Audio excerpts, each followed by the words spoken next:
Clic, le mannequin du crash test attendait les élèves ce matin dans l'autocar de transport scolaire entre Piquigny et Flixecourt, ceinture bien bouclée. Et ça a incité la plupart de ses collégiens à s'attacher, alors que d'habitude, il n'y en a qu'un sur 4 qui la boucle. La sécurité, c'est important, moi je la mets toujours. Donc forcément, j'ai pas envie d'avoir un accident. Si ça arrive, je préfère être en sécurité.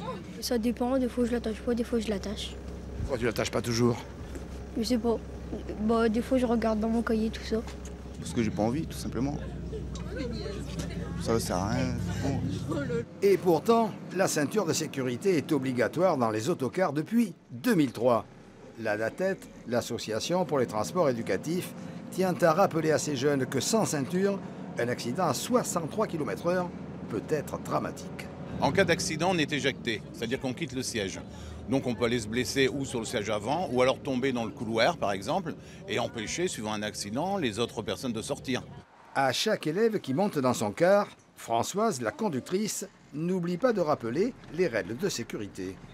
Je leur dis surtout, n'oubliez pas de mettre votre ceinture, parce qu'il y en a beaucoup qui ont du mal à la mettre, parce qu'on leur répète peut-être pas assez, ou ils n'ont pas l'habitude, ils se sentent en sécurité justement parce qu'ils sont dans un plus gros véhicule.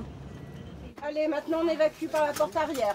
À l'arrivée au collège de Flixecourt, les 3 classes de 6e ont bénéficié d'une petite formation à l'évacuation d'un autocar en 30 secondes et dans le calme.